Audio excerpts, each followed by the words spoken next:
എന്താണ് ഇസ്ലാം? രചന എം അക്ബർ. ശബ്ദം നൽകുന്നത് ആറാട്ടുപുഴ ഹക്കിം ഖാൻ. ഖുർആൻ പാരായണം അശൈഖ് മിഷാരി റാഷിദ് അൽ ആഫാസി. പ്രസിദ്ധീകരണം ദഅ്വ ബുക്സ്, കൊച്ചി. എന്താണ് ഇസ്ലാം? രചന എം അക്ബർ. ഈ ലോകത്തിനൊരു സ്രഷ്ടാവുണ്ട്. ജീവൻ നൽകി വായുവും വെള്ളവും സൗകര്യപ്പെടുത്തി ഭൂമിയെ ജീവിതയോഗ്യമാക്കിയ പരമകാരുണികനായ സ്രഷ്ടാവ്. നാം ഇവിടെ എങ്ങനെ ജീവിക്കണമെന്നും ഈ ജീവിതത്തിന്റെ പരമലക്ഷ്യം എന്തെന്നും ദൂതന്മാർ മുഖേന സ്രഷ്ടാവ് നമ്മെ പഠിപ്പിച്ചു. നമ്മുടെ ജീവിതത്തിന്റെ കണക്ക് മരണശേഷം നാം സ്രഷ്ടാവിന്റെ മുമ്പിൽ ബോധിപ്പിക്കേണ്ടി വരും. അന്ന് പുണ്യം ചെയ്തവന് നന്മയും പാപം ചെയ്തവന് തിന്മയും പ്രതിഫലം കിട്ടും. അതിനാൽ സ്രഷ്ടാവ് തന്റെ ദൂതരിലൂടെ നൽകിയ നിർദ്ദേശമനുസരിച്ചു ജീവിക്കുകയാണ് മനുഷ്യന്റെ രക്ഷാമാർഗം. നമ്മുടെ ലോക സ്രഷ്ടാവ് നൽകിയ നിർദ്ദേശ സംഹിതയാണ് ഖുർആൻ. മുഹമ്മദ് നബി സല്ലല്ലാഹു അലൈഹി വസല്ലമയിലൂടെ അവൻ ആ സന്ദേശം മനുഷ്യർക്ക് എത്തിച്ചു കൊടുത്തു. ഇതറിഞ്ഞവരും അറിയാത്തവരും നമുക്കിടയിലുണ്ട്. ലോകരെ മുഴുവൻ സ്രഷ്ടാവിന്റെ സന്ദേശം അറിയിക്കൽ അതറിഞ്ഞവരുടെ ബാധ്യതയാണ്. അതിനായുള്ള ശ്രമമാണ് ഈ ഗ്രന്ഥം. എന്താണ് ഇസ്ലാം? സത്യമത സന്ദേശ പ്രചാരണത്തിന് വേണ്ടിയുള്ള ചെറുഗ്രന്ഥം എന്താണ് ഇസ്ലാം? എന്താണ് ഇസ്ലാം? ഇസ്ലാം എന്ന അറബി പദത്തിന് സമർപ്പണമെന്നും സമാധാനമെന്നും അർത്ഥമുണ്ട്. സർവലോക സ്രഷ്ടാവിന് സ്വന്തം ജീവിതത്തെ സമർപ്പിക്കുന്നത് വഴി കരഗതമാകുന്ന സമാധാനമാണ് ഇസ്ലാം. ജീവിതത്തിന്റെ എല്ലാ രംഗങ്ങളും ദൈവിക വിധി വിലക്കുകൾ അനുസരിച്ച് ചിട്ടപ്പെടുത്തുക എന്നതാണ് ഇസ്ലാം കൊണ്ട് വിവക്ഷിക്കുന്നത്. ആരാണ് ഇസ്ലാമിന്റെ സ്ഥാപകൻ? വിശേഷ ബുദ്ധിയും ചിന്താശേഷിയും നന്മയോ തിന്മയോ തെരഞ്ഞെടുക്കുവാനുള്ള സ്വാതന്ത്ര്യവും നൽകി മനുഷ്യരെ ഭൂമിയിലേക്ക് നിയോഗിച്ചയച്ച സ്രഷ്ടാവ് തന്നെ അവർ ജീവിതത്തിന്റെ വിവിധ തുറകളിൽ പാലിക്കേണ്ട വിധിവിലക്കുകൾ പഠിപ്പിക്കുവാൻ ആവശ്യമായ സംവിധാനങ്ങളും ഉണ്ടാക്കിയിട്ടുണ്ട്. അതിനുവേണ്ടിയാണ് അവൻ പ്രവാചകന്മാരെ നിയോഗിച്ചത്. വ്യത്യസ്ത കാലഘട്ടങ്ങളിൽ വിവിധ സമുദായങ്ങളിലേക്ക് നിയോഗിക്കപ്പെട്ട പ്രവാചകന്മാരെല്ലാം പഠിപ്പിച്ചത് സ്രഷ്ടാവിന്റെ വിധിവിലക്കുകൾക്കനുസരിച്ച് ജീവിതം ക്രമപ്പെടുത്തുവാനാണ്. സർവശക്തനുള്ള സമ്പൂർണ്ണ സമർപ്പണം അഥവാ ഇസ്ലാമാണ് അവരെല്ലാം പ്രബോധനം ചെയ്ത ആദർശം. അവരുടെ ഉപദേശ നിർദ്ദേശങ്ങളെല്ലാം ദൈവിക ബോധനത്തിന്റെ അടിസ്ഥാനത്തിലുള്ളതായിരുന്നു. ദൈവസമർപ്പണത്തിന്റെ ആദർശം ഇസ്ലാം ഏതെങ്കിലും ഒരു മനുഷ്യൻ സ്ഥാപിച്ചതല്ല. പ്രത്യുത ദൈവം തമ്പുരാൻ പ്രവാചകന്മാരിലൂടെ അവതരിപ്പിച്ചതാണ് എന്നതാണ് യാഥാർത്ഥ്യം. ആരാണ് മുസ്ലിങ്ങൾ? സ്വന്തത്തെ സ്രഷ്ടാവിന് സമർപ്പിച്ചവൻ എന്നാണ് മുസ്ലിം എന്ന പദത്തിനർത്ഥം. ദൈവിക വിധി വിലക്കുകൾ അനുസരിച്ച് സ്വന്തം ജീവിതത്തെ ചിട്ടപ്പെടുത്തിയവനാണ് മുസ്ലിം. ജന്മത്തിന്റെ അടിസ്ഥാനത്തിലല്ല, പ്രത്യുത വിശ്വാസത്തിന്റെയും കർമ്മത്തിന്റെയും അടിസ്ഥാനത്തിലാണ് ഒരാൾ മുസ്ലിമാകുന്നത്. എങ്ങനെ ഒരാൾക്ക് മുസ്ലിമാകാൻ കഴിയും? അല്ലാഹുവല്ലാതെ ആരാധ്യനില്ലെന്ന് ഞാൻ സാക്ഷ്യം വഹിക്കുന്നു, മുഹമ്മദ് അല്ലാഹുവിന്റെ ദൂതനാണെന്നും ഞാൻ സാക്ഷ്യം വഹിക്കുന്നു എന്ന 2 സാക്ഷ്യവചനങ്ങൾ ചൊല്ലി അവയനുസരിച്ച് ജീവിതം ക്രമീകരിക്കാമെന്ന് പ്രതിജ്ഞയെടുത്താൽ ഒരാൾ മുസ്ലിമായി തീരുന്നു. ഇസ്ലാം കർക്കശമായി തോന്നുന്നത് എന്തുകൊണ്ടാണ്? ആരാധനാലയങ്ങളുടെ ചുവരുകൾക്കകത്ത് ഒതുങ്ങി നിൽക്കേണ്ടതാണ് മതം എന്നല്ല പ്രവാചകന്മാരൊന്നും പഠിപ്പിച്ചത്. പ്രത്യുത ജീവിതത്തിന്റെ വിവിധ തുറകളിൽ അനുസരിക്കേണ്ടതായ വിധിവിലക്കുകൾ ഉൾക്കൊള്ളുന്നതാണ് മതമെന്നാണ്. മുസ്ലിം എന്നാൽ സ്വന്തത്തെ സ്രഷ്ടാവിന് സമർപ്പിച്ചവൻ എന്നാണ് അർത്ഥം. അതുകൊണ്ട് തന്നെ ജീവിതത്തിന്റെ നാനാ തുറകളിലേക്കുമുള്ള ദൈവിക മാർഗനിർദ്ദേശം സ്വീകരിക്കുന്ന കാര്യത്തിൽ യാതൊരു വിട്ടുവീഴ്ചയ്ക്കും തയ്യാറാകാൻ മുസ്ലിമിന് കഴിയുകയില്ല. ആരാധനാലയത്തിലെത്തുമ്പോൾ ദൈവബോധവും ജീവിതത്തിലെല്ലാം തന്നിഷ്ടവുമെന്ന മതസങ്കല്പം ഇസ്ലാമിന് അന്യമായതിനാൽ എല്ലാ രംഗത്തേക്കുമുള്ള ഇസ്ലാമിന്റെ വിധിവിലക്കുകൾ കർശനമായും പാലിക്കുന്നവനായിരിക്കും യഥാർത്ഥ മുസ്ലിം. ഇസ്ലാമിക വിശ്വാസങ്ങൾ എന്തെല്ലാമാണ്? ഏകദൈവത്തിലും അവന്റെ മലക്കുകളിലും വേദഗ്രന്ഥങ്ങളിലും പ്രവാചകന്മാരിലും മരണാനന്തര ജീവിതത്തിലും ദൈവിക വിധിയിലുമുള്ള വിശ്വാസങ്ങളാണ് ഇസ്ലാമിന്റെ അടിസ്ഥാന വിശ്വാസങ്ങൾ. ഏകദൈവ വിശ്വാസം കൊണ്ട് എന്താണ് അർത്ഥമാക്കുന്നത്?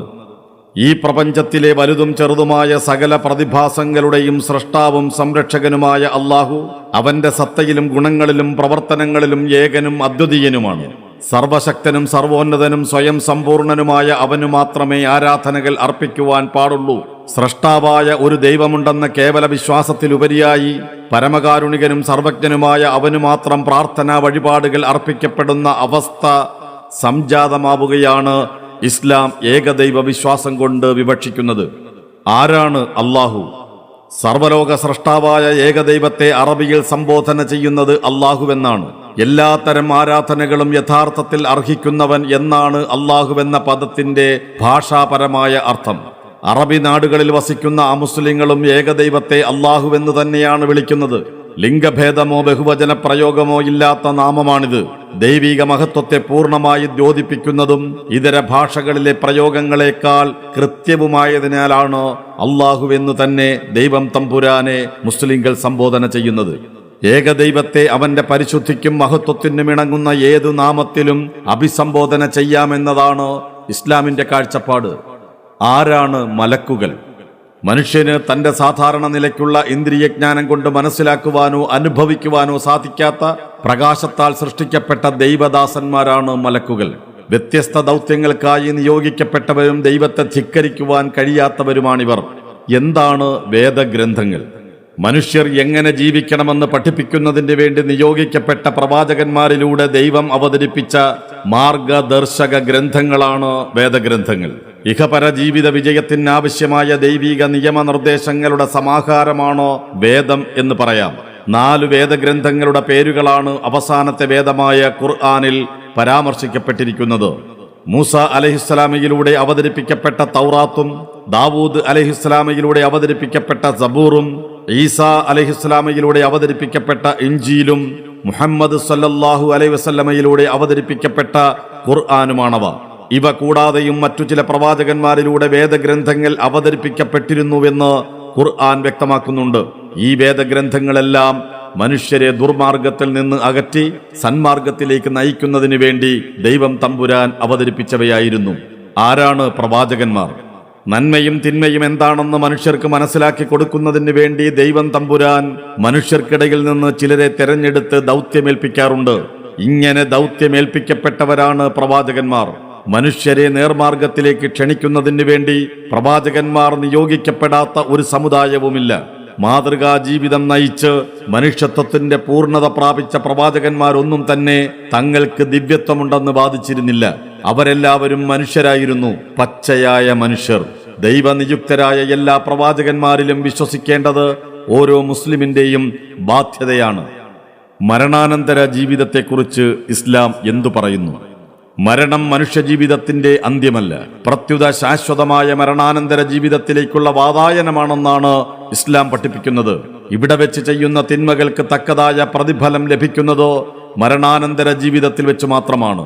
അവസാന നാളിൽ എല്ലാ സൃഷ്ടികളും നശിച്ചതിന് ശേഷം മനുഷ്യർ പുനർജീവിപ്പിക്കപ്പെടുമെന്നാണ് ഇസ്ലാമിക വിശ്വാസം. അങ്ങനെ പുനർജീവിപ്പിക്കപ്പെട്ട ശേഷം വിചാരണ നടക്കും. സർവശക്തന്റെ നിയന്ത്രണത്തിലുള്ള വിചാരണ. നാം ചെയ്ത നന്മ തിന്മകളെല്ലാം പ്രസ്തുത വിചാരണയിൽ നമ്മുടെ മുന്നിൽ നിവർത്തിവെക്കപ്പെടും.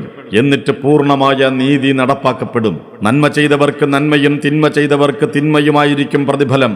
സത്കർമ്മങ്ങൾ ചെയ്ത് ജീവിതത്തെ വിശുദ്ധമാക്കിയവർക്ക് സമാധാനത്തിന്റെ ഭവനമായ സ്വർഗവും ദുഷ്കർമ്മങ്ങളാൽ ജീവിതത്തെ വികലമാക്കിയവർക്ക് നരകയാതനകളും പ്രതിഫലമായി ലഭിക്കും. എന്താണ് ഇസ്ലാമിലെ വിധിവിശ്വാസം? പ്രപഞ്ചത്തിലെ സകലമാന പ്രതിഭാസങ്ങളും ദൈവികമായ വ്യവസ്ഥ പ്രകാരമാണ് നടന്നുകൊണ്ടിരിക്കുന്നത്. ഈ വ്യവസ്ഥയാണ് ദൈവിക വിധി. ഈ വിധിയിൽ നിന്ന് തെന്നിമാറുവാൻ സൃഷ്ടികൾക്കൊന്നും കഴിയില്ല. മനുഷ്യന്റെ സ്ഥിതിയും ഇതിൽ നിന്ന് ഭിന്നമല്ല. മനുഷ്യന്റെ ചുറ്റുപാടുകളും ശാരീരിക വ്യവസ്ഥകൾ തന്നെയും ദൈവിക വിധികൾക്കനുസരിച്ചാണ് നിലനിൽക്കുന്നത്. അവന് വന്നു ഭവിക്കുന്ന നന്മകളും ദോഷങ്ങളും എല്ലാം ദൈവവിധി പ്രകാരം തന്നെയാണ് സംഭവിക്കുന്നത്. മനുഷ്യ സമൂഹത്തിന് ആത്യന്തികമായി നന്മ എന്തൊക്കെയാണെന്നും തിന്മ എന്തെല്ലാമാണെന്നും കൃത്യമായി അറിയാവുന്ന സർവജ്ഞന്റെ വ്യക്തമായ വ്യവസ്ഥകൾ പ്രകാരമാണ് ഓരോരുത്തർക്കും വന്നു ഭവിക്കുന്ന ഗുണങ്ങളും ദോഷങ്ങളും എല്ലാം ഉണ്ടാവുന്നത് എന്ന വിശ്വാസമാണ് ഇസ്ലാമിക വിധിവിശ്വാസത്തിന്റെ കാതൽ. ഇസ്ലാമിക പ്രമാണങ്ങൾ എന്തെല്ലാമാണ്? ഖുർആനും മുഹമ്മദ് നബി സല്ലല്ലാഹു അലൈഹി വസല്ലമയുടെ ജീവിത മാതൃകയുമാണ് ഇസ്ലാമിന്റെ അടിസ്ഥാന പ്രമാണങ്ങൾ. ആരാണ് മുഹമ്മദ് സല്ലല്ലാഹു അലൈഹി വസല്ലം? ഇസ്ലാമിന്റെ അവസാനത്തെ പ്രവാചകനാണ് മുഹമ്മദ് സല്ലല്ലാഹു അലൈഹി വസല്ലം. അദ്ദേഹത്തിലൂടെയാണ് ദൈവസമർപ്പണത്തിന്റെ മതം പൂർത്തീകരിക്കപ്പെട്ടത്. നോഹയുടെയും അബ്രഹാമിന്റെയും മോശയുടെയും യേശുവിന്റെയും മാത്രമല്ല, നമുക്ക് പേരറിയാവുന്നതും അല്ലാത്തതുമായ ലോകത്തിന്റെ വ്യത്യസ്ത ഭാഗങ്ങളിലേക്ക് നിയോഗിക്കപ്പെട്ട പ്രവാചകന്മാരുടെ എല്ലാം പിൻഗാമിയാണ് മുഹമ്മദ് സല്ലല്ലാഹു അലൈഹി വസല്ലം. പുതിയൊരു മതം സ്ഥാപിക്കുകയല്ല, മറിച്ച് പൂർവ്വ പ്രവാചകന്മാരെല്ലാം പഠിപ്പിച്ച മതം പൂർത്തീകരിക്കുകയാണ് അദ്ദേഹം ചെയ്തത്. മുഹമ്മദ് സല്ലല്ലാഹു അലൈഹി വസല്ലമയുടെ ജീവിതത്തെപ്പറ്റി ക്രിസ്താബ്ദം 570 മക്കയിലാണ് മുഹമ്മദ് സല്ലല്ലാഹു അലൈഹി വസല്ലം ജനിച്ചത്. ജനനത്തിനു മുമ്പ് പിതാവും 7 വയസ്സുള്ളപ്പോൾ മാതാവും മരണപ്പെട്ടതിനാൽ അനാഥനായാണ് അദ്ദേഹം വളർന്നത്. എല്ലാവിധ തിന്മകളുടെയും കൂത്തരങ്ങായിരുന്ന അറേബ്യയിൽ ചെറുപ്പകാലം മുതൽക്ക് തന്നെ സത്യസന്ധനും സദ്വൃത്തനുമെന്ന് പ്രത്യേകം അറിയപ്പെടുന്ന രീതിയിലുള്ള വ്യക്തിത്വത്തിന്റെ ഉടമയായിരുന്നു അദ്ദേഹം. ഉന്നത ഗുണങ്ങളുടെ എല്ലാം വിളനിലമായിരുന്ന മുഹമ്മദ് സല്ലല്ലാഹു അലൈഹി വസല്ലം 25-ാം വയസ്സിൽ 40-കാരിയായ ഖദീജ എന്ന കച്ചവടക്കാരിയെ വിവാഹം ചെയ്തു. 40-ാം വയസ്സിലാണ് മുഹമ്മദ് സല്ലല്ലാഹു അലൈഹി വസല്ലമയ്ക്ക് ദൈവിക ബോധനം ലഭിക്കാൻ ആരംഭിച്ചത്. പ്രവാചകനായി തെരഞ്ഞെടുക്കപ്പെട്ട അദ്ദേഹം തന്റെ സമൂഹത്തിന് ദൈവിക സന്ദേശങ്ങൾ എത്തിച്ചു കൊടുത്തു. നിഷേധാത്മകമായിരുന്നു പ്രതികരണങ്ങൾ. മർദ്ദനങ്ങൾ, പീഡനങ്ങൾ, ആരോപണങ്ങൾ, കൊലവിളികൾ. സത്യമതമനുസരിച്ച് ജീവിക്കുന്നതിനുള്ള സ്വാതന്ത്ര്യത്തിനു വേണ്ടി ജനിച്ച നാട് വെടിഞ്ഞ് വടക്കു ഭാഗത്തുള്ള മദീനയിലേക്ക് പലായനം ചെയ്തു. മദീനയിൽ ഒരു ഇസ്ലാമിക രാഷ്ട്രം ഉണ്ടാവുകയും അദ്ദേഹം അതിന്റെ നേതൃത്വം ഏറ്റെടുക്കുകയും ചെയ്തു. മദീനയിലും സത്യമതമനുസരിച്ച് ജീവിക്കാൻ അവിശ്വാസികൾ സമ്മതിക്കാതിരുന്നപ്പോൾ അവരുമായി യുദ്ധങ്ങൾ നടന്നു. മതസ്വാതന്ത്ര്യത്തിന് വേണ്ടിയുള്ള യുദ്ധങ്ങൾ. 23 വർഷക്കാലത്തെ പ്രബോധന ജീവിതത്തിന് ശേഷം ലോകത്തിന് മുഴുവൻ മാതൃകായോഗ്യമായ ഒരു സമൂഹത്തെ അവശേഷിപ്പിച്ചുകൊണ്ട് 63-ാമത്തെ വയസ്സിൽ മുഹമ്മദ് സല്ലല്ലാഹു അലൈഹി വസല്ലം ഇഹലോകവാസം വെടിഞ്ഞു. മുഹമ്മദ് സല്ലല്ലാഹു അലൈഹി വസല്ലം അന്തിമ പ്രവാചകനാണെന്ന് പറയാൻ കാരണമെന്ത്? ഏതെങ്കിലും ഒരു പ്രത്യേക പ്രദേശത്തിലേക്കോ സമുദായത്തിലേക്കോ മാത്രമായി അയക്കപ്പെട്ടവരായിരുന്നു മുൻകഴിഞ്ഞ പ്രവാചകന്മാർ. ലോകത്തിന് മുഴുവൻ അനുഗ്രഹമായി കൊണ്ടുവരാനിരിക്കുന്ന ഒരു മഹാപ്രവാചകന്റെ ആഗമനത്തെക്കുറിച്ച് ആ പ്രവാചകന്മാരിൽ പലരും പ്രവചിച്ചതായി കാണാൻ കഴിയും. മുഹമ്മദ് സല്ലല്ലാഹു അലൈഹി വസല്ലം മുഴുവൻ ലോകത്തിന്റെയും പ്രവാചകനാണ്. അദ്ദേഹത്തിലൂടെ അവതരിപ്പിക്കപ്പെട്ട സന്ദേശങ്ങൾ ലോകത്തിലെ അവസാനത്തെ മനുഷ്യൻ വരെയുള്ളവർക്കെല്ലാം സ്വീകരിക്കാൻ പറ്റിയവയാണ്. പ്രവാചകന്മാർക്കൊന്നും നൽകപ്പെട്ട ദൈവിക ദൃഷ്ടാന്തങ്ങൾ അവരുടെ കാലശേഷം നിലനിൽക്കുന്നവയായിരുന്നില്ല. എന്നാൽ മുഹമ്മദ് സല്ലല്ലാഹു അലൈഹി വസല്ലമയുടെ പ്രവാചകത്വത്തിനുള്ള തെളിവായി നൽകപ്പെട്ട ഖുർആൻ എന്ന ദൃഷ്ടാന്തം അവസാന നാളുവരെ മാറ്റമില്ലാതെ നിലനിൽക്കുന്നതും അതിന്റെ ദൈവികത ആർക്കും പരിശോധിച്ച് ബോധ്യപ്പെടാവുന്നതുമാണ്. മുഹമ്മദ് സല്ലല്ലാഹു അലൈഹി വസല്ലമയുടെ ജീവിതമാകട്ടെ പൂർണ്ണമായി രേഖപ്പെടുത്തപ്പെടുകയും ചെയ്തിരിക്കുന്നു. അവസാന നാൾ വരെയുള്ള മുഴുവൻ ആളുകൾക്കും മാതൃകയാക്കാവുന്ന വിധത്തിൽ അദ്ദേഹത്തിന്റെ ജീവിതത്തിലെ വലുതും ചെറുതുമായ സംഭവങ്ങളെല്ലാം വ്യക്തമായി രേഖപ്പെടുത്തപ്പെട്ടിട്ടുണ്ട്. ഇനിയൊരു ദൈവദൂതൻ വരികയില്ലെന്നും അവസാന നാളുവരെയുള്ള മനുഷ്യരെല്ലാം മാർഗദർശകമായ ഖുർആനും നബിചര്യയുമാണ് സ്വീകരിക്കേണ്ടതെന്നും ഖുർആനിലും നബിമൊഴികളിലും വ്യക്തമാക്കപ്പെട്ടിട്ടുമുണ്ട്. എന്താണ് ഖുർആൻ? അന്തിമ പ്രവാചകനിലൂടെ അവതരിപ്പിക്കപ്പെട്ട അവസാനത്തെ വേദഗ്രന്ഥമാണ് ഖുർആൻ. ദൈവവചനങ്ങളാണ് അത് ഉൾക്കൊള്ളുന്നത്. അവസാന നാളുവരെയുള്ള മുഴുവൻ മനുഷ്യർക്കുമുള്ള മാർഗദർശക ഗ്രന്ഥമാണത്.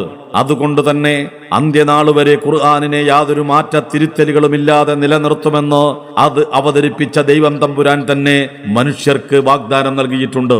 എല്ലാവിധ മാനുഷിക കൈകടത്തലുകളിൽ നിന്നും മുക്തമായി ഇന്നും നിലനിൽക്കുന്ന ഏക മതഗ്രന്ഥം ഖുർആനത്രേ. അത് ഒരേ സമയം ഒരു മാർഗദർശക ഗ്രന്ഥവും അതോടൊപ്പം അന്തിമ പ്രവാചകന് നൽകപ്പെട്ട ദൈവിക ദൃഷ്ടാന്തവുമാണ്. എന്താണ് ഖുർആനിൽ പ്രതിപാദിച്ചിരിക്കുന്നത്?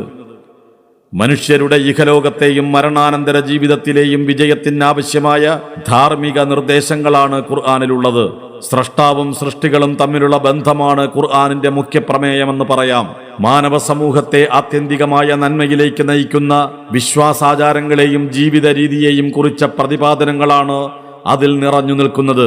മനുഷ്യർക്ക് പാഠമായി തീരേണ്ട ഗതകാല സംഭവങ്ങളെ അത് എടുത്തുദ്ധരിക്കുന്നത് ദൈവിക മാർഗദർശനത്തിലേക്ക് ജനങ്ങളുടെ ശ്രദ്ധ ക്ഷണിക്കുന്നതിന് വേണ്ടിയാണ്. ആത്മസംസ്കരണത്തിനുതകുന്ന ഉപദേശ നിർദ്ദേശങ്ങളോടൊപ്പം ഭൗതിക ജീവിതത്തിൽ പാലിക്കേണ്ട വിധിവിലക്കുകളും അത് ഉൾക്കൊള്ളുന്നു. സ്രഷ്ടാവിന്റെ അസ്തിത്വത്തെപ്പറ്റി മനുഷ്യരെ ബോധ്യപ്പെടുത്തുന്ന തരത്തിൽ പ്രാപഞ്ചിക പ്രതിഭാസങ്ങളെക്കുറിച്ച വിശദീകരണങ്ങളും ഖുർആനിലുണ്ട്. ഖുർആൻ ഒരു ദൈവിക ദൃഷ്ടാന്തമാണെന്ന് പറയാൻ കാരണമെന്ത്? മനുഷ്യർക്ക് രചിക്കുവാൻ കഴിയാത്ത സവിശേഷമായ ഒരു ഗ്രന്ഥമാണ് ഖുർആൻ. 40 വയസ്സുവരെ യാതൊരു സാഹിത്യ അഭിരുചിയും പ്രകടിപ്പിക്കാത്ത ഒരു നിരക്ഷരനിലൂടെ ലോകം ശ്രവിച്ച ഖുർആനിന്റെ അനിതരമായ സാഹിത്യ ശൈലി ആർക്കും അനുകരിക്കാനാവാത്തതാണ്. ഇന്ന് നിലനിൽക്കുന്ന വേദഗ്രന്ഥങ്ങളിൽ ദൈവികമെന്നോ സ്വയം അവകാശപ്പെടുന്നതും അവതരിപ്പിക്കപ്പെട്ട രൂപത്തിൽ തന്നെ ഇന്നും നിലനിൽക്കുന്നതുമായ ഏക ഗ്രന്ഥം ഖുർആനാണ്. ഖുർആനിലെ ധാർമ്മിക നിയമങ്ങൾ സാർവലൗകികവും അത് പ്രദാനം ചെയ്യുന്ന സാൻമാർഗിക സംവിധാനം കിടയറ്റതുമാണ്. ദീർഘമായ 23 വർഷങ്ങൾക്കിടയിൽ വിഭിന്നങ്ങളായ പരിതസ്ഥിതികളിൽ വിപുലവും ബൃഹത്തുമായ വിഷയങ്ങളെക്കുറിച്ച് അവതീർണമായ ഖുർആൻ സൂക്തങ്ങളിൽ യാതൊരു വൈരുദ്ധ്യവുമില്ലെന്നതാണ് ഒരു അത്ഭുതം. ഖുർആൻ സൃഷ്ടിച്ച പരിവർത്തനമാകട്ടെ അതുല്യവും മഹത്തരവുമാണ്. എല്ലാ നിലയ്ക്കും അധമമായ ഒരു സമൂഹത്തെ കേവലം 23 വർഷക്കാലം കൊണ്ട് ലോകത്തിന് മുഴുവൻ മാതൃകയായ ഒരു സമൂഹമാക്കി മാറ്റിയ ഗ്രന്ഥമാണത്. ഖുർആനിലെ പ്രവചനങ്ങളാകട്ടെ അക്ഷരം പ്രതി പുലർന്നുകൊണ്ട് അത് സർവകാലജ്ഞാനിയിൽ നിന്നുള്ളതാണെന്ന് തെളിയിച്ചു കഴിഞ്ഞിട്ടുണ്ട്. 14 നൂറ്റാണ്ടുകൾക്ക് മുമ്പ് ലോകം ശാസ്ത്ര സാങ്കേതിക രംഗത്ത് വട്ടപൂജ്യത്തിലായിരിക്കുമ്പോൾ അവതരിപ്പിക്കപ്പെട്ട ഖുർആൻ സൂക്തങ്ങളിൽ ഒന്നുപോലും ആധുനിക ശാസ്ത്ര ഗവേഷണങ്ങളുടെ ഫലങ്ങൾക്ക് വിരുദ്ധമായ യാതൊരു പ്രസ്താവനയും നടത്തുന്നില്ലെന്നതാണ് മറ്റൊരു മഹാത്ഭുതം. മാത്രവുമല്ല, ഖുർആനിലെ വചനങ്ങൾ സർവശക്തനായ സ്രഷ്ടാവിൻ്റെതാണെന്ന് ആധുനിക ശാസ്ത്രത്തിന്റെ കണ്ടെത്തലുകൾ വ്യക്തമാക്കുകയും ചെയ്യുന്നുവെന്നതാണ് അതിൻ്റെ ദൈവികതയ്ക്കുള്ള മറ്റൊരു തെളിവ്. എന്തെല്ലാമാണ് ഇസ്ലാമിക കർമ്മങ്ങൾ? ഇസ്ലാമിലെ അതിപ്രധാനമായ നിർബന്ധ കർമാനുഷ്ഠാനങ്ങൾ 5 എണ്ണമാണ്. സത്യസാക്ഷ്യം, നമസ്കാരം, സക്കാത്ത്, വ്രതാനുഷ്ഠാനം, ഹജ്ജ്. എന്താണ് സത്യസാക്ഷ്യം? ആരാധനയ്ക്ക് അല്ലാഹുവല്ലാതെ ആരും തന്നെ അർഹനല്ലെന്നും മുഹമ്മദ് സല്ലല്ലാഹു അലൈഹി വസല്ലം അല്ലാഹുവിന്റെ ദൂതനാണെന്നും ഞാൻ സാക്ഷ്യം വഹിക്കുന്നുവെന്ന പ്രതിജ്ഞാവാചകം ചൊല്ലിക്കൊണ്ടാണ് ഒരാൾ മുസ്ലിമാകുന്നത്. ഏകനായ സ്രഷ്ടാവിനല്ലാതെ മറ്റാർക്കും യാതൊരു ആരാധനയും അർപ്പിക്കുകയില്ലെന്നും മുഹമ്മദ് നബി സല്ലല്ലാഹു അലൈഹി വസല്ലമയുടെ ജീവിതത്തെ മാതൃകയാക്കി സ്വന്തം ജീവിതത്തെ മുന്നോട്ട് നയിച്ചു കൊള്ളാമെന്നും പ്രതിജ്ഞയെടുക്കുകയാണ് ഈ സാക്ഷ്യവചനം ചൊല്ലുന്നയാൾ ചെയ്യുന്നത്. എന്താണ് നമസ്കാരം? 5 നേരത്തെ നിർബന്ധ നമസ്കാരം ഓരോ മുസ്ലിമിന്റെയും ബാധ്യതയാണ്. അരുണോദയത്തിന് മുമ്പും മധ്യാഹ്നത്തിലും സായാഹ്നത്തിലും സൂര്യാസ്തമയത്തിന് ശേഷവും രാത്രിയുമാണ് നിർബന്ധ നമസ്കാരത്തിന്റെ സമയങ്ങൾ. അംഗശുദ്ധി വരുത്തി ഭക്തിപൂർവം സർവശക്തനുമായി നടത്തുന്ന സംഭാഷണമാണ് നമസ്കാരം. മനസ്സിൽ പ്രതിജ്ഞയും പ്രാർത്ഥനയുമായി കൈകെട്ടി നിന്നും കുനിഞ്ഞും സാഷ്ടാംഗം നമിച്ചും ഇരുന്നും 5 നേരം കൃത്യമായി സ്രഷ്ടാവുമായി സംഭാഷണത്തിലേർപ്പെടുന്ന യഥാർത്ഥ മുസ്ലിമിന്റെ ജീവിതം എല്ലാവിധ തെറ്റുകുറ്റങ്ങളിൽ നിന്നും മുക്തമായിരിക്കുമെന്നുറപ്പാണ്. എന്താണ് സക്കാത്ത്? സ്വന്തം സ്വത്തിൽ നിന്ന് ഒരു വിഹിതം സമൂഹത്തിലെ അവശത അനുഭവിക്കുന്നവർക്ക് വേണ്ടി നീക്കിവെക്കുവാൻ മുസ്ലിങ്ങൾ ബാധ്യസ്ഥരാണ്. ഈ നിർബന്ധ ദാനമാണ് സക്കാത്ത്. നാണയ സമ്പത്തിനും കച്ചവട ചരക്കുകൾക്കും വർഷത്തിൽ 2.5%, കാർഷിക വിളകൾക്ക് 10%, ജലസേചനം ചെയ്യുന്നതാണെങ്കിൽ 5% സക്കാത്ത്. സക്കാത്ത് കൊടുക്കൽ ബാധ്യതയാകുന്നതിന് ഓരോന്നിനും ഓരോ ചുരുങ്ങിയ പരിധികൾ നിശ്ചയിക്കപ്പെട്ടിട്ടുണ്ട്. സക്കാത്ത് കൊടുക്കാൻ ബാധ്യസ്ഥരായവരിൽ നിന്നോ ഇസ്ലാമിക രാഷ്ട്രമോ അതില്ലെങ്കിൽ സമൂഹം ഉത്തരവാദപ്പെടുത്തിയ സ്ഥാപനമോ അത് പിരിച്ചെടുത്ത് അർഹരായവർക്ക് വിതരണം ചെയ്യുകയാണ് വേണ്ടത്. സക്കാത്ത് കൊടുക്കാൻ ബാധ്യസ്ഥരായവരിൽ നിന്നോ ഇസ്ലാമിക രാഷ്ട്രമോ അതില്ലെങ്കിൽ സമൂഹം ഉത്തരവാദപ്പെടുത്തിയ സ്ഥാപനമോ അത് പിരിച്ചെടുത്ത് അർഹരായവർക്ക് വിതരണം ചെയ്യുകയാണ് വേണ്ടത്. എന്താണ് വ്രതാനുഷ്ഠാനം? 1 മാസം പകൽ സമയം മുഴുവൻ ഭക്ഷണപാനീയങ്ങളിൽ നിന്നും ലൈംഗിക ബന്ധത്തിൽ നിന്നും ഒഴിഞ്ഞു നിന്ന് വ്രതമനുഷ്ഠിക്കേണ്ടത് മുസ്ലിങ്ങളുടെ ബാധ്യതയാണ്. ഖുർആൻ അവതരിപ്പിക്കപ്പെട്ട റമദാൻ മാസമാണ് വ്രതാനുഷ്ഠാനത്തിന് വേണ്ടി നിർദ്ദേശിക്കപ്പെട്ടിരിക്കുന്നത്. ദൈവേച്ഛയുടെ മുമ്പിൽ സ്വന്തം ഇച്ഛയെ സമർപ്പിക്കുകയാണ് വ്രതാനുഷ്ഠാനത്തിലൂടെ മുസ്ലിം ചെയ്യുന്നത്. എന്താണ് ഹജ്ജ്? ആരോഗ്യവും സാമ്പത്തിക ശേഷിയുമുള്ള ഓരോ മുസ്ലിമും ജീവിതത്തിൽ ഒരിക്കൽ മക്കയിലേക്ക് തീർത്ഥാടനം നടത്തണമെന്നാണ് ഇസ്ലാമിക വിധി. ഈ തീർത്ഥാടനമാണ് ഹജ്ജ്. വ്യത്യസ്ത ദേശക്കാരും ഭാഷക്കാരും വർണ്ണക്കാരുമായി ലക്ഷക്കണക്കിന് ആളുകൾ ഹജ്ജ് മാസത്തിൽ മക്കയിൽ ഒരുമിച്ച് കൂടുന്നു. മനസ്സിൽ ഒരേ ചിന്ത, ചുണ്ടിൽ ഒരേ മന്ത്രം, ധരിച്ചത് ഒരേ തരം വസ്ത്രങ്ങൾ. പുരുഷന്മാർ വെളുത്ത 2 തുണികൾ മാത്രം, ഒന്ന് ഉടുക്കാനും മറ്റൊന്ന് പുതയ്ക്കാനും. സ്ത്രീകൾക്ക് ശരീരഭാഗങ്ങൾ വെളിവാകാത്ത മുഖവും മുൻകൈയും ഒഴിച്ചുള്ളതെല്ലാം മറയ്ക്കുന്ന അയഞ്ഞ വസ്ത്രം. ഇസ്ലാമിന്റെ ഏക മാനവതാ സിദ്ധാന്തം ഹജ്ജിൽ പ്രായോഗികമായി പ്രകടിപ്പിക്കപ്പെടുകയാണ്. മുതലാളിയോ തൊഴിലാളിയോ കറുത്തവനോ വെളുത്തവനോ ഉന്നത കുലജാതനോ അധമനോ സ്വദേശിയോ വിദേശിയോ ഒന്നുമില്ലാത്ത ഏക മാനവത, ഒരേ ഒരു ദൈവം മാത്രം, അവന്റെ ദാസന്മാരായ ഒരൊറ്റ ജനതയും. എന്താണ് കഅബ? മക്കയിലെ പുരാതനമായ ദേവാലയത്തിന്റെ പേരാണ് കഅബ. സർവശക്തനെ മാത്രം ആരാധിക്കുവാൻ ആദ്യമായി സ്ഥാപിക്കപ്പെട്ട ഭവനമാണത്. ദൈവകൽപ്പന പ്രകാരം തന്റെ കുഞ്ഞിനെയും ഭാര്യയെയും പ്രവാചകനായ ഇബ്രാഹിം അലൈഹിസ്സലാം ഉപേക്ഷിച്ചു പോയത് കഅബയുടെ പരിസരത്തായിരുന്നു. ഇബ്രാഹിമും പുത്രനായ ഇസ്മായിലും കൂടിയാണ് ദൈവകൽപ്പന പ്രകാരം കഅബയുടെ പുനർനിർമ്മാണം നടത്തിയത്. മുസ്ലിങ്ങൾ നമസ്കരിക്കുന്നതും കഅബയ്ക്ക് അഭിമുഖമായി കൊണ്ടാണ്. ഹജ്ജിലെ കർമ്മങ്ങൾ കഅബയുടെ പരിസരങ്ങളിൽ വെച്ചാണ് നിർവഹിക്കപ്പെടുന്നത്. മുസ്ലിങ്ങൾ കഅബയെ ആരാധിക്കുന്നുണ്ടോ? ഇല്ല. മുസ്ലിങ്ങൾ സർവലോക സ്രഷ്ടാവിനെ മാത്രമാണ് ആരാധിക്കുന്നത്. കഅബ ഒരു സൃഷ്ടിയാണ്. ഏകദൈവത്തെ ആരാധിക്കുവാൻ ആദ്യമായി നിർമ്മിക്കപ്പെട്ട മന്ദിരമെന്ന നിലയ്ക്ക് കഅബയെ മുസ്ലിങ്ങൾ ആദരിക്കുന്നു. കഅബയ്ക്ക് ചുറ്റും നടക്കുന്ന ഹജ്ജിലെ കർമ്മങ്ങൾ കഅബയോടുള്ള പ്രാർത്ഥന ഉൾക്കൊള്ളുന്നില്ല. കഅബയ്ക്ക് അഭിമുഖമായി നിന്നുകൊണ്ടുള്ള നമസ്കാരത്തിലും സ്ഥിതി ഇതുതന്നെ. കഅബയെ ആരാധിക്കുകയോ അതിനോട് പ്രാർത്ഥിക്കുകയോ ചെയ്യുന്നവൻ ഇസ്ലാമിക വൃത്തത്തിന് പുറത്താണ്. നന്മ തിന്മകളെക്കുറിച്ച ഇസ്ലാമിക വീക്ഷണമെന്ത്? നന്മയും തിന്മയും കൃത്യമായി വ്യവച്ഛേദിച്ച് മനസ്സിലാക്കുവാൻ മനുഷ്യർക്ക് കഴിയുകയില്ല. നന്മ എന്താണെന്നും തിന്മ എന്താണെന്നും പഠിപ്പിക്കുന്നതിന് വേണ്ടിയാണ് സർവശക്തൻ പ്രവാചകന്മാരെ പറഞ്ഞയച്ചത്. പ്രവാചകന്മാരിൽ അന്തിമനാണ് മുഹമ്മദ് നബി സല്ലല്ലാഹു അലൈഹി വസല്ലം. അപ്പോൾ മുഹമ്മദ് നബി സല്ലല്ലാഹു അലൈഹി വസല്ലമയ്ക്ക് ശേഷമുള്ള മനുഷ്യരെ സംബന്ധിച്ചിടത്തോളം നന്മ തിന്മകളുടെ മാനദണ്ഡം മുഹമ്മദ് നബി സല്ലല്ലാഹു അലൈഹി വസല്ലമയുടെ ജീവിതവും അദ്ദേഹത്തിലൂടെ അവതരിപ്പിക്കപ്പെട്ട വേദഗ്രന്ഥമായ ഖുർആനുമാണ്. ഓരോ വിഷയത്തിലുമുള്ള നന്മയേത് തിന്മയേത് എന്ന് മനസ്സിലാക്കുവാൻ ഖുർആനിലേക്കും മുഹമ്മദ് നബി സല്ലല്ലാഹു അലൈഹി വസല്ലമയുടെ ജീവിത മാതൃകയിലേക്കും നോക്കിയാൽ മതി.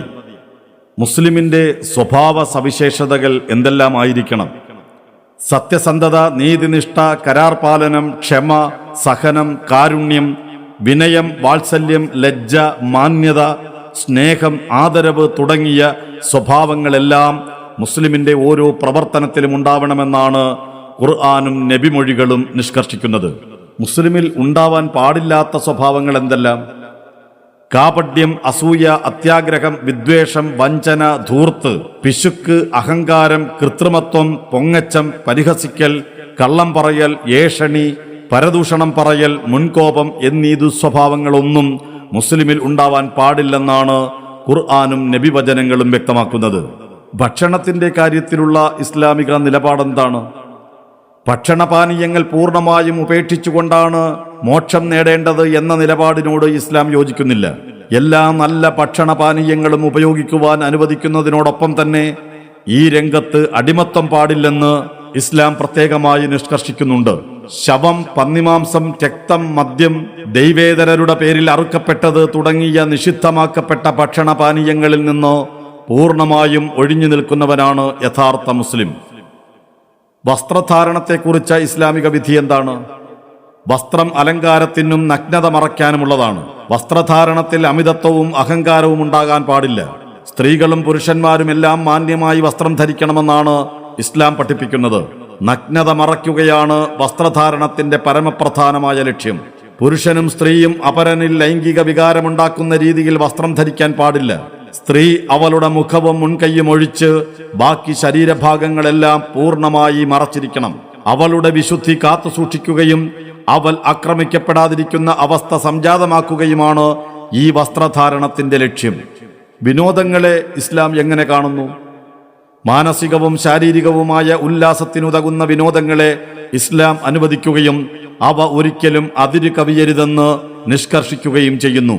ദൈവബോധത്തിൽ നിന്ന് മനുഷ്യരെ അകറ്റുകയും ധാർമ്മികമായി അവരെ അധപ്പതിപ്പിക്കുകയും ചെയ്യുന്ന വിനോദങ്ങളെല്ലാം ഇസ്ലാം വെറുക്കുന്നു. വിവാഹത്തെക്കുറിച്ച് ഇസ്ലാമിക വീക്ഷണം എന്താണ്? മനുഷ്യ സഹജമായ ലൈംഗിക വികാരത്തിന്റെ പരിപൂർത്തീകരണം വിവാഹത്തിലൂടെ മാത്രമേ ആകാവൂ എന്നാണ് ഇസ്ലാം നിഷ്കർഷിക്കുന്നത്. വിവാഹം ഒരു പുണ്യകർമ്മമാണ്. ബ്രഹ്മചര്യം ശക്തമായി നിരോധിക്കപ്പെട്ടിട്ടുണ്ട്. ഇസ്ലാം വിവാഹത്തെ കാണുന്നത് വിശുദ്ധമായ ഒരു കരാറായിക്കൊണ്ടാണ്. വൈവാഹിക ജീവിതത്തിൽ ഇണകൾ രണ്ടുപേരും സ്വീകരിക്കേണ്ട വിധിവിലക്കുകൾ ഇസ്ലാം നൽകുന്നുണ്ട്.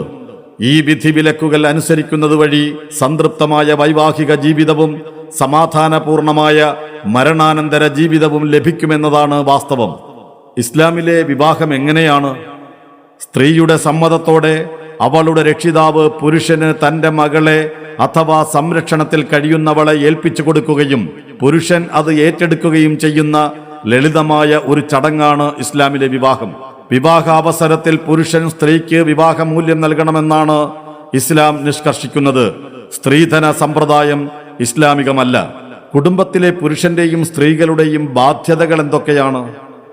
ദാമ്പത്യ ജീവിതത്തിൽ പുരുഷന്റെയും സ്ത്രീയുടെയും ബാധ്യതകളും അവകാശങ്ങളും വ്യത്യസ്തവും അതോടൊപ്പം പരസ്പര പൂരകവുമാണ് എന്നാണ് ഇസ്ലാം പഠിപ്പിക്കുന്നത്. ഗൃഹപരിപാലനവും സന്താന സംരക്ഷണവും സ്ത്രീയുടെ ചുമതലയാണ്. ഗൃഹസംരക്ഷണവും ജീവിതായോധനവും പുരുഷന്റെ കടമയാണ്. സ്ത്രീയിലെ മാതൃത്വത്തെ ആദരിക്കുന്ന ഇസ്ലാം അവളെയും കുഞ്ഞുങ്ങളെയും പോറ്റേണ്ട പൂർണ്ണ ഉത്തരവാദിത്വം പുരുഷനിലാണ് ഏൽപ്പിച്ചിരിക്കുന്നത്. ബഹുഭാര്യത്വത്തെക്കുറിച്ച ഇസ്ലാമിക വീക്ഷണമെന്ത്? ബഹുഭാര്യത്വം ഇസ്ലാം അനുവദിക്കുന്നു.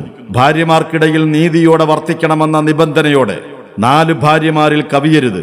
വിവാഹേതര ലൈംഗിക ബന്ധങ്ങൾ മ്ലേച്ഛവൃത്തിയും പാപവുമാണ്. ഒരു കാരണവശാലും പരസ്ത്രീഗമനം പാടില്ലെന്ന് നിഷ്കർഷിക്കുന്ന ഇസ്ലാം ഏകപത്നി വ്രതം കൊണ്ട് ലൈംഗിക ദാഹം ശമിപ്പിക്കാനാവാത്ത പുരുഷന്മാർക്ക് ബഹുഭാര്യത്വം അനുവദിക്കുന്നു. ഒന്നിലധികം സ്ത്രീകളുമായി ലൈംഗിക ബന്ധത്തിൽ ഏർപ്പെടുകയും അവരോടുള്ള ബാധ്യത അപ്പോൾ തന്നെ തീർക്കുകയും ചെയ്യുന്ന നികൃഷ്ടമായ സമ്പ്രദായത്തെ ഇസ്ലാം പൂർണ്ണമായി നിരോധിക്കുന്നു. ഇതിനു പകരം അനിവാര്യമായ സാഹചര്യത്തിൽ ഒന്നിലധികം സ്ത്രീകളെ നിയമാനുസൃത ഭാര്യമാരാക്കി അവരെ സംരക്ഷിക്കുകയും അവരുടെ അവകാശങ്ങൾ അനുവദിച്ചു കൊടുക്കുകയും അവരോട് തുല്യനീതിയിൽ വർത്തിക്കുകയും ചെയ്യുന്ന പരിശുദ്ധമായ സംവിധാനമാണ് ഇസ്ലാം അനുവദിക്കുന്നത്. ബഹുഭാര്യത്വം വ്യക്തിപരമായ ആവശ്യമെന്നതിലുപരിയായി സാമൂഹികമായ ഒരു അനിവാര്യതയായി തീരുന്ന സന്ദർഭങ്ങളുണ്ട്.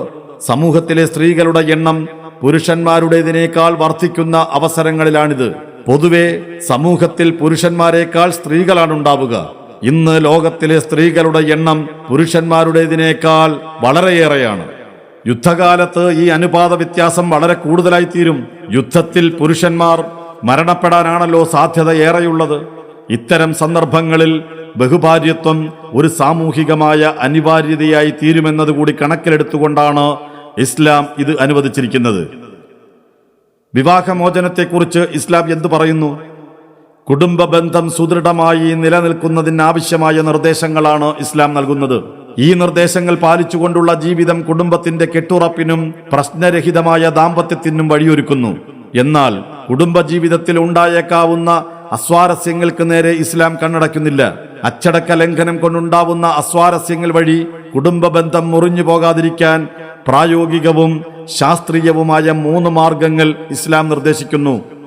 ആദ്യം നല്ല രീതിയിൽ ഉപദേശിക്കുക, പിന്നെ ശയ്യ ബഹിഷ്കരിക്കുക, എന്നിട്ടും ശരിയാവുന്നില്ലെങ്കിൽ സുന്ദര അവയവങ്ങളെ സൂക്ഷിച്ചുകൊണ്ട് എളിയ രീതിയിൽ ശിക്ഷിക്കുക.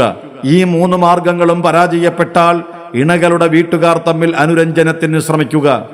അങ്ങനെയും യോജിപ്പിക്കാനാവുന്നില്ലെങ്കിൽ മാന്യമായ രീതിയിൽ വിവാഹമോചനത്തിന് ഇസ്ലാം അനുവദിക്കുന്നു. അനിവാര്യമായ അവസരങ്ങളിൽ മാത്രമേ വിവാഹമോചനമാകാവൂ എന്നതാണ് ഇസ്ലാമിന്റെ അനുശാസന. ആർക്കാണ് വിവാഹമോചനത്തിന് അധികാരം? ഇണയുമായി ഒരു രീതിയിലും പൊരുത്തപ്പെട്ടു പോകാനാവുകയില്ലെന്ന് ഉറപ്പുവന്ന സ്ത്രീക്കും പുരുഷനും വിവാഹമോചനമാകാവുന്നതാണ്. രണ്ടുപേരും വിവാഹമോചിതരാവുന്ന രീതികൾ തമ്മിൽ അല്പസ്വല്പം വ്യത്യാസമുണ്ടെന്ന് മാത്രം. സന്താന പരിപാലനത്തെക്കുറിച്ച് ഇസ്ലാം എന്തു പറയുന്നു? കുടുംബജീവിതത്തിന്റെ അനുഗ്രഹങ്ങളായ സന്താനങ്ങളെ ഐഹിക ജീവിതത്തിനും മരണാനന്തര ജീവിതത്തിനും ഉപകാരപ്പെടുന്ന രീതിയിൽ വളർത്തേണ്ടത് മാതാപിതാക്കളുടെ കടമയാണ്. സന്താനങ്ങളുടെ ഭൗതികവും ആത്മീയവുമായ കാര്യങ്ങൾ ശ്രദ്ധിക്കേണ്ടത് മാതാപിതാക്കളാണ്. അവരെ സ്നേഹിക്കുകയും ബഹുമാനിക്കുകയും വേണം. അതോടൊപ്പം തന്നെ നന്മകൾ ചെയ്യാൻ അവരെ പ്രേരിപ്പിക്കുകയും തിന്മകളിൽ നിന്ന് അവരെ തടഞ്ഞു നിർത്തുകയും വേണം. കുട്ടികളുടെ തെറ്റുകൾക്ക് ചെറിയ ശിക്ഷ നൽകാൻ ഇസ്ലാം അനുവദിക്കുന്നു. എന്നാൽ അതൊരിക്കലും അവർക്ക് അഭിമാനക്ഷതമുണ്ടാക്കുന്നതായി കൂടാ. സന്താനങ്ങളോട് തുല്യനിലയിൽ പെരുമാറണം. ആൺകുട്ടികളെയും പെൺകുട്ടികളെയും ഉച്ചനീചത്വങ്ങളില്ലാതെ ഒരേ രീതിയിൽ വളർത്തണമെന്നാണ് ഇസ്ലാമിന്റെ അനുശാസന. മാതാപിതാക്കളോടുള്ള പെരുമാറ്റത്തിൽ ശ്രദ്ധിക്കേണ്ട കാര്യങ്ങൾ എന്തൊക്കെയാണ്? സ്രഷ്ടാവിനോടുള്ള കടപ്പാട് കഴിഞ്ഞാൽ ഒരാൾ ഏറ്റവും അധികം കടപ്പെട്ടിരിക്കുന്നത് മാതാപിതാക്കളോടാണെന്നാണ് ഇസ്ലാം പഠിപ്പിക്കുന്നത്. അവരെ ധിക്കരിക്കുകയും അവഗണിക്കുകയും അവരോട് അനുസരണക്കേട് കാണിക്കുകയും ചെയ്യുന്നത് മഹാപാപമാണ്. എന്നാൽ ദൈവവിരോധം പ്രവർത്തിക്കാൻ മാതാപിതാക്കൾ ആവശ്യപ്പെട്ടാൽ അത് അനുസരിക്കാൻ പാടില്ല. അവർ അമുസ്ലിങ്ങളാണെങ്കിൽ പോലും അവരെ സംരക്ഷിക്കേണ്ടത് മുസ്ലിങ്ങളായ സന്താനങ്ങളുടെ ബാധ്യതയാണ്. വാർദ്ധക്യാവസ്ഥയിലെത്തിയ മാതാപിതാക്കളുടെ സംരക്ഷണത്തിന്റെ പൂർണ്ണമായ ഉത്തരവാദിത്തം മക്കൾക്കാണുള്ളത്. വൃദ്ധരായ രക്ഷിതാക്കളോട് കയർക്കുന്നതും ചീത്ത വിളിക്കുന്നതുമെല്ലാം മഹാപാപമാണെന്നാണ് ഇസ്ലാം പഠിപ്പിക്കുന്നത്. ഇസ്ലാം വിഭാവന ചെയ്യുന്ന സമൂഹം എങ്ങനെയുള്ളതാണ്? മനുഷ്യരെല്ലാം ഏകദൈവത്തിന്റെ സൃഷ്ടികളും അവന്റെ സംരക്ഷണത്തിൽ കഴിയുന്നവരുമാണെന്നാണ് ഇസ്ലാം പഠിപ്പിക്കുന്നത്. ഒരൊറ്റ പദാർത്ഥത്തിൽ നിന്നാണ്, കളിമണ്ണിന്റെ സത്തയിൽ നിന്ന് എല്ലാവരും സൃഷ്ടിക്കപ്പെട്ടിരിക്കുന്നത്. മാനവരാശിയുടെ മുഴുവൻ ഉൽപ്പത്തി ഒരൊറ്റ മാതാപിതാക്കളിൽ നിന്നാണ്, ആദമിൽ നിന്നും ഹവ്വയിൽ നിന്നും. മനുഷ്യൻ പടച്ച ഉച്ചനീചത്വങ്ങൾക്ക് മനുഷ്യനെ പടച്ച സർവശക്തന് മുന്നിൽ യാതൊരു സ്ഥാനവുമില്ല. ഏകദൈവത്തിന് മാത്രം ചെയ്യുന്ന ആരാധനയാണ് മനുഷ്യരെ ഒന്നിപ്പിക്കുന്ന ശക്തി. അവനുള്ള സാഷ്ടാംഗത്തിനു മുന്നിൽ സങ്കുചിതത്വങ്ങളെല്ലാം പൊട്ടിത്തകരുന്നു. വിശ്വാസത്തിലൂന്നിയ കർമ്മങ്ങളാണ് മനുഷ്യരെ ഉത്തമരാക്കുന്നതെന്ന ധാരണ വളരുമ്പോൾ ജന്മാവകാശമായി കിട്ടിയ തലക്കനങ്ങളെല്ലാം തരിപ്പണമാകുന്നു. ഒരേയൊരു ദൈവം മാത്രം, അവന്റെ സൃഷ്ടികളായ ഒരൊറ്റ ജനതയും. അവിടെ പണക്കാരനും പണിക്കാരനുമില്ല, സ്വദേശിയും വിദേശിയുമില്ല, സവർണനും അവർണനുമില്ല, തറവാട്ടുകാരനും താഴ്ന്നവനുമില്ല, മുതലാളിയും തൊഴിലാളിയുമില്ല. എല്ലാവരും ഏകദൈവത്തിന്റെ ദാസന്മാർ, അവനു മുന്നിൽ മാത്രം സാഷ്ടാംഗം നമിക്കുന്നവർ. ഇതാണ് ഇസ്ലാം വിഭാവന ചെയ്യുന്ന സങ്കുചിതത്വങ്ങളൊന്നുമില്ലാത്ത സമൂഹത്തിന്റെ ചിത്രം. അയൽപക്ക ബന്ധത്തെക്കുറിച്ച് ഇസ്ലാം എന്തു പറയുന്നു? കുടുംബ ബന്ധത്തെപ്പോലെ തന്നെ സുദൃഢമായ ഒരു ബന്ധമായിട്ടാണ് അയൽവാസികൾ തമ്മിലുള്ള ബന്ധത്തെ ഇസ്ലാം കാണുന്നത്. അയൽക്കാരോട് നല്ല നിലയിൽ വർത്തിക്കുകയും അവരെ ശല്യം ചെയ്യാതിരിക്കുകയും വേണമെന്ന് പ്രവാചകൻ സല്ലല്ലാഹു അലൈഹി വസല്ലം ഉപദേശിച്ചതായി കാണാൻ കഴിയും. ഒരാളുടെ വ്യക്തിത്വത്തെക്കുറിച്ച് അയൽവാസി എന്തു പറയുന്നു എന്നതാണ് നോക്കേണ്ടതെന്നാണ് അദ്ദേഹം പഠിപ്പിച്ചത്. അയൽവാസി പട്ടിണി കിടക്കുമ്പോൾ വയറു നിറച്ചു ഭക്ഷിക്കുന്നവൻ സത്യവിശ്വാസിയല്ലെന്നും, കറി പാകം ചെയ്യുമ്പോൾ അല്പം വെള്ളം ചേർത്ത് അധികരിപ്പിച്ചെങ്കിലും അയൽവാസിയെ പരിഗണിക്കണമെന്നും പറഞ്ഞ പ്രവാചകന്റെ ഉപദേശങ്ങളിൽ നിന്ന് അയൽവാസികൾ തമ്മിലുള്ള ബാധ്യത എത്രത്തോളം വലുതാണെന്ന് വ്യക്തമാവുന്നുണ്ട്. ഒരു മുസ്ലിമിന് വർഗീയവാദിയാവാൻ കഴിയുമോ? ജന്മമല്ല, വിശ്വാസത്തിൽ അധിഷ്ഠിതമായ കർമ്മങ്ങളാണ് ഒരാളുടെ മഹത്വം നിശ്ചയിക്കുന്നത് എന്നാണ് ഇസ്ലാം പഠിപ്പിക്കുന്നത്. വർഗീയത, വംശീയത, ജാതീയത, വർണ്ണവെറി തുടങ്ങിയ ജന്മത്തിന്റെ അടിസ്ഥാനത്തിലുള്ള എല്ലാവിധ സങ്കുചിതത്വങ്ങളുടെയും അടിവേരറുക്കുകയാണ് ഒരേയൊരു ദൈവം, ഒരൊറ്റ ജനത എന്ന മുദ്രാവാക്യത്തിലൂടെ ഇസ്ലാം ചെയ്യുന്നത്. വർഗീയതയ്ക്ക് വേണ്ടി പോരാടി മരണം വരിച്ചവൻ അനിസ്ലാമിക മരണമാണ് വരിച്ചതെന്ന് അസന്ദിഗ്ധമായി പ്രഖ്യാപിച്ച മുഹമ്മദ് നബി സല്ലല്ലാഹു അലൈഹി വസല്ലമയുടെ അനുയായികൾക്ക് ഒരിക്കലും വർഗീയവാദികളാവാനാകില്ല. സാമ്പത്തിക രംഗത്തെ ഇസ്ലാമിക നിർദ്ദേശങ്ങൾ എന്തെല്ലാമാണ്? ഭൂമിയിലെ അനുഗ്രഹങ്ങൾ മനുഷ്യർക്ക് വേണ്ടി സൃഷ്ടിക്കപ്പെട്ടിട്ടുള്ളതാണ്. പ്രകൃതി വിഭവങ്ങളെ ഉപയോഗിക്കുവാനുള്ള അവകാശം എല്ലാ മനുഷ്യരുടേതുമാണ്. അധ്വാനിക്കുവാനും ധനം സമ്പാദിക്കുവാനും എല്ലാവർക്കും അവകാശമുണ്ട്. എന്നാൽ ധനസമ്പാദനം മറ്റുള്ളവരെ ചൂഷണം ചെയ്തുകൊണ്ടാവരുത്. കച്ചവടം, കൃഷി, അധ്വാനം തുടങ്ങിയ മാർഗങ്ങളിലൂടെയെല്ലാം സമ്പാദ്യമാകാവുന്നതാണ്. എന്നാൽ ഇവിടെയെല്ലാം പാലിക്കപ്പെടേണ്ട വ്യക്തമായ ധാർമ്മിക നിർദ്ദേശങ്ങളുണ്ട്. ഈ ധാർമ്മിക നിയമങ്ങൾ പാലിച്ചുകൊണ്ട് ഓരോരുത്തരും സമ്പാദിക്കുന്നത് അവരുടേത് തന്നെയാണ്, സമൂഹത്തിൻ്റെതോ രാഷ്ട്രത്തിൻ്റെതോ അല്ല. എന്നാൽ ഈ സമ്പാദ്യത്തിൽ നിന്ന് സമൂഹത്തിൻ്റെയും രാഷ്ട്രത്തിൻ്റെയും ആവശ്യത്തിന് വേണ്ടി ചെലവഴിക്കേണ്ടത് വ്യക്തികളുടെ ബാധ്യതയാണ്. കച്ചവടം ഇസ്ലാം അനുവദിക്കുന്നു, പലിശ നിരോധിക്കുകയും ചെയ്യുന്നു. ലാഭം അനുവദിക്കുകയും പൂഴ്ത്തിവെപ്പും കൊള്ളലാഭവും നിരോധിക്കുകയും ചെയ്യുന്നു. കച്ചവടത്തിൽ കൃത്രിമത്വങ്ങളോ വഞ്ചനയോ ചൂഷണമോ ഉണ്ടാവാൻ പാടില്ല. ഉൽപാദന രംഗം ചൂഷണമുക്തമാവണം. ഉൽപ്പന്നത്തിന്റെ ന്യൂനതകൾ മറച്ചുവെച്ചുകൊണ്ട് അതിന് മാർക്കറ്റ് ഉണ്ടാക്കാൻ പാടില്ല. പിശുക്കും ധൂർത്തും പാടില്ല. സാമ്പത്തിക വിഷമതകൾ അനുഭവിക്കുന്നവരെ സഹായിക്കേണ്ടത് സമൂഹമാണ്. അതിനുവേണ്ടിയാണ് ഇസ്ലാം സക്കാത്ത് വ്യവസ്ഥ നടപ്പാക്കിയിരിക്കുന്നത്. തൊഴിലാളി മുതലാളി ബന്ധത്തെക്കുറിച്ച് ഇസ്ലാം എന്തു പറയുന്നു? ഉൽപാദനവും വ്യവസായവും കൃഷിയും എല്ലാം ഉണ്ടാകുമ്പോൾ മുതലാളിയും തൊഴിലാളിയും ഉണ്ടാവുക സ്വാഭാവികമാണ്. തൊഴിലാളി മുതലാളി ബന്ധം സംഘട്ടനത്തിൻ്റെതല്ല, പ്രത്യുത സഹകരണത്തിൻ്റെതാവണമെന്നാണ് ഇസ്ലാം പഠിപ്പിക്കുന്നത്. തൊഴിലാളിയുടെ കൈകൾ കൊണ്ടുള്ള സമ്പാദ്യമാണ് ഏറ്റവും നല്ല സമ്പാദ്യമെന്നാണ് പ്രവാചകൻ സല്ലല്ലാഹു അലൈഹി വസല്ലം പറഞ്ഞത്. തൊഴിലാളിക്ക് അർഹമായ കൂലി നൽകണം. ജോലി തുടങ്ങുന്നതിന് മുമ്പ് തന്നെ കൂലിയെക്കുറിച്ച് മുതലാളിയും തൊഴിലാളിയും തമ്മിൽ ധാരണയിലെത്തണം. ഇങ്ങനെ ധാരണയിലെത്തിയ കൂലിയിൽ അല്പം പോലും കുറയ്ക്കാതെ തൊഴിലാളിയുടെ വിയർപ്പ് വറ്റുന്നതിന് മുമ്പ് കൊടുക്കണം. തൊഴിലാളിയെ ചൂഷണം ചെയ്യരുത്. തൊഴിലാളിക്ക് തന്റെ ജോലിയിൽ പൂർണ്ണമായ ആത്മാർത്ഥതയുണ്ടാവണം. ഏൽപ്പിക്കപ്പെട്ട ജോലി സത്യസന്ധമായി ചെയ്തു തീർക്കേണ്ടത് തൊഴിലാളിയുടെ ബാധ്യതയാണ്. മറ്റു മതവിശ്വാസികളോടുള്ള മുസ്ലിമിന്റെ സമീപനം എന്തായിരിക്കണം? മറ്റു മതസമൂഹങ്ങളുമായി മുസ്ലിം സമൂഹം പൂർണ്ണമായും രമ്യതയിലും സഹിഷ്ണുതയിലുമാണ് കഴിയേണ്ടതെന്നാണ് ഇസ്ലാം പഠിപ്പിക്കുന്നത്. ഇസ്ലാമികേതര സമൂഹങ്ങൾ മുസ്ലിം സമൂഹത്തിന്റെ നിലനിൽപ്പ് ചോദ്യം ചെയ്യാത്തിടത്തോളം അവരുമായി സ്നേഹത്തിലും സഹിഷ്ണുതയിലുമാണ് കഴിയേണ്ടതെന്ന് ഖുർആൻ നിഷ്കർഷിക്കുന്നു. ഇക്കാര്യം മുഹമ്മദ് നബി സല്ലല്ലാഹു അലൈഹി വസല്ലം തന്റെ ജീവിതത്തിലൂടെ കാണിച്ചു തരികയും ചെയ്തിട്ടുണ്ട്. ഇസ്ലാമിക രാഷ്ട്രത്തിൽ ജീവിക്കുന്ന അമുസ്ലിം പൗരന്മാരുടെ ജീവനും സ്വത്തിനും പൂർണ്ണ സംരക്ഷണം നൽകാൻ രാഷ്ട്രം ബാധ്യസ്ഥമാണ്. അമുസ്ലിം പൗരന്മാരോട് അനീതി കാണിക്കുന്നത് അക്ഷന്തവ്യമായ അപരാധമാണെന്നാണ് പ്രവാചകൻ സല്ലല്ലാഹു അലൈഹി വസല്ലം പഠിപ്പിച്ചിരിക്കുന്നത്. എന്താണ് ജിഹാദ്? ജിഹാദ് എന്ന പദത്തിന് ത്യാഗ പരിശ്രമം എന്നാണ് അർത്ഥം. ദൈവിക മാർഗത്തിലുള്ള ത്യാഗ പരിശ്രമങ്ങളെല്ലാം ജിഹാദാണ്. സ്വന്തം ഇച്ഛയെ നിയന്ത്രിക്കുകയും ദൈവേച്ഛയ്ക്ക് കീഴ്പ്പെടുകയും ചെയ്യുകയാണ് ജിഹാദിന്റെ ഒന്നാം ഘട്ടം. സ്വന്തം ജീവിതത്തെ മാതൃകായോഗ്യമായ രീതിയിലേക്ക് പരിവർത്തിപ്പിക്കുന്നത് ജിഹാദാണ്. ദൈവിക മാർഗത്തിൽ സമ്പത്തും ശരീരവും വിനിയോഗിക്കുന്നത് ജിഹാദാണ്.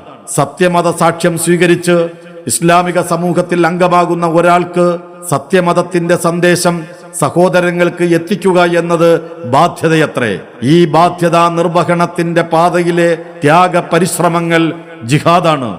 സ്വന്തം ജീവിതത്തെ സത്യമതത്തിന്റെ സാക്ഷ്യമാക്കിക്കൊണ്ടും യുക്തിയും സതുപദേശവും ഉപയോഗിച്ച് സംവദിച്ചുകൊണ്ടുമാണ് സത്യമതത്തിന്റെ സന്ദേശം മറ്റുള്ളവർക്ക് എത്തിച്ചു കൊടുക്കേണ്ടത്. നിർബന്ധ മതപരിവർത്തനം എന്ന ആശയത്തോട് ഇസ്ലാം വിയോജിക്കുന്നു.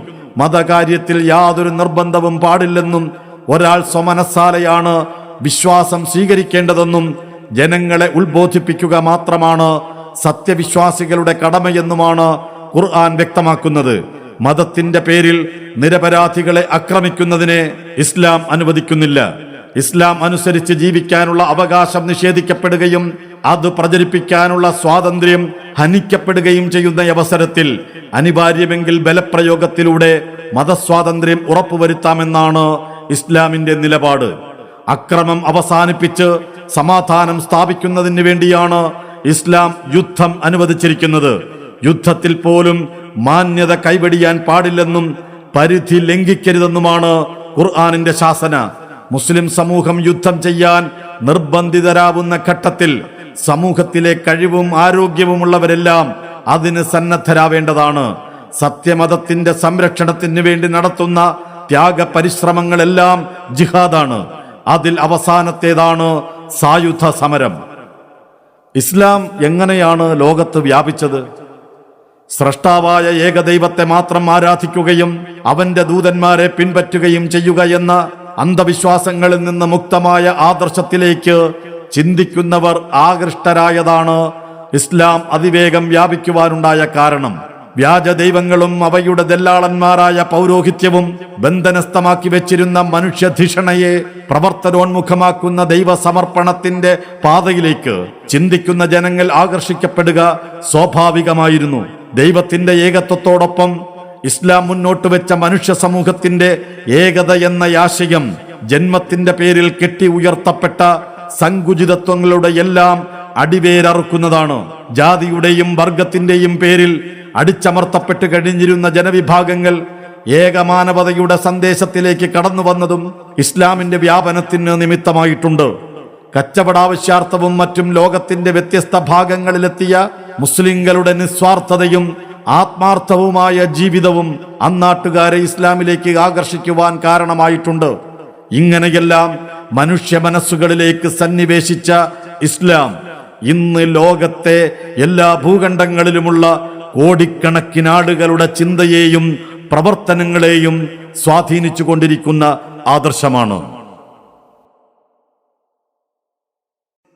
നിങ്ങൾ ഇതുവരെ കേട്ടത് എന്താണ് ഇസ്ലാം ഓഡിയോ ബുക്ക്. രചന MM അക്ബർ.